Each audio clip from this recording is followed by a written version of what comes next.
Hi there. My friends Joe and Emily at the Vantastic Life challenged me to document this summer's adventures in the van. So here we go. It wasn't exactly a Murphy's Law kind of week, but close. So on Friday the 11th, I headed out from Corpus Christi towards San Angelo. I wanted to be there for our annual Texas Businesswomen's Conference, especially since we weren't able to gather in person last year. I wanted to see my friends and just catch up with folks. I had to stop along the way and handle a bunch of work meetings, get some things done. So I ended up in the big city of Junction for a few hours, which worked out perfectly. Then headed on to San Angelo. Made it just in time for our past state president's dinner. Although I was a little extra sweaty from pulling into a hotel parking lot that didn't go all the way through and fighting to get my trailer backed up for a bit. Still working on that one. But the AC kept up reasonably well in the intense San Angelo heat. And other than the folks coming in at 2 a.m., I slept really well. I was able to stay long enough to hear two excellent speakers on Saturday morning. Elizabeth McCormick shared her story of becoming a U.S. Army Black Hawk helicopter pilot. Very cool. And how we're all in the pilot seat of our own lives. Pamela J. reminded us that unconscious bias are quietly at work in our minds, shaping our preferences and choices. And she shared several strategies for how we can be more mindful and aware. Then it was a few goodbyes and off to continue the journey.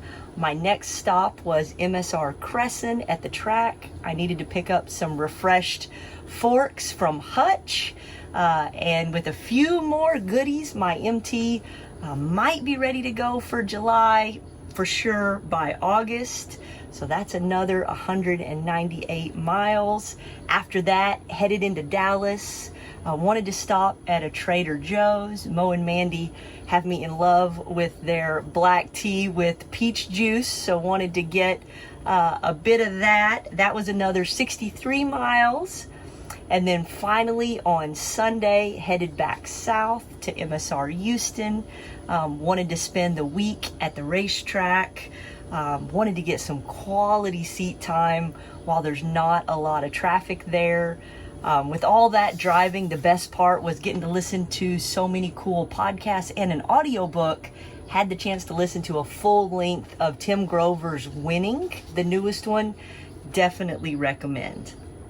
So I wanted to get in that quality practice time. I'd arranged my work schedule. My goal was 3 sessions on Monday, 3 sessions on Tuesday, 5 on Wednesday, 5 on Thursday.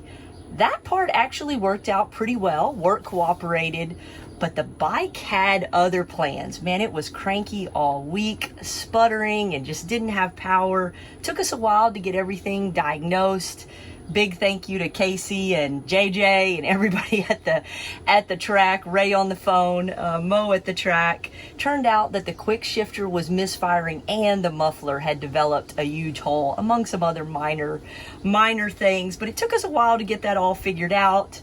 I still decided to ride, decided to focus just on getting the seat time, getting comfortable in the heat, riding to the checkered flag as often as I could, and to work on body position. I'd seen some video from the last time I was there. Even though I was a bit faster, I was crossed up and knew I needed to work on that.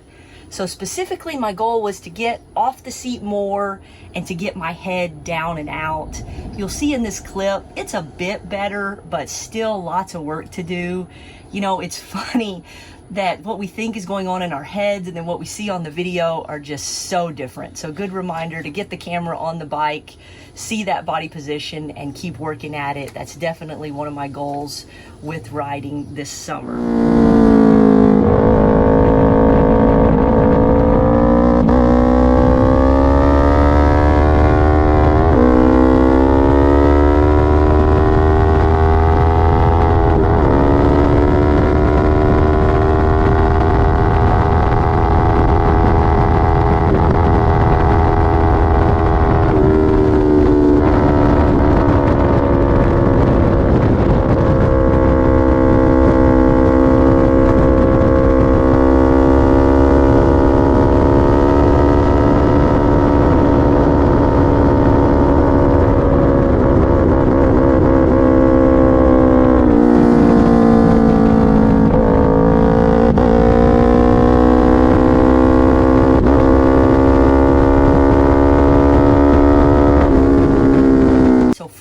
was really an extended work day. Needed to get with folks, finish the week well, make sure projects were on track. So I really didn't get to ride the bike, even though it was up and running well, but it was great to be, right next to the pit area and know that the guys were taking care of things and the bike would be ready to go on Saturday for race day. So we went to riders meeting in the morning, then got together for a regroup to talk about our sequence, talk about the tires. We ran a little bit larger tire, 120s and 160s.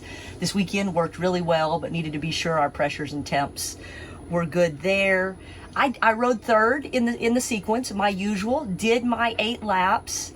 I was consistently at 230, which is slow. I've been 218, 220 consistently in practice before, but clearly not quite that under race conditions, pretty aggressively being passed with the 400s out there. We'll be back in Houston for the October race round. So if I can take another 15 or 20 seconds off by October, perhaps that'll feel like enough progress. So we came in 6th in our class, but only 3 laps different between 6th and 3rd. So loved being such a close race. It was cool to see everybody strategizing there at the end. That's always my favorite part of endurance racing. So Sunday was a bit of a mess. The weather started rolling in.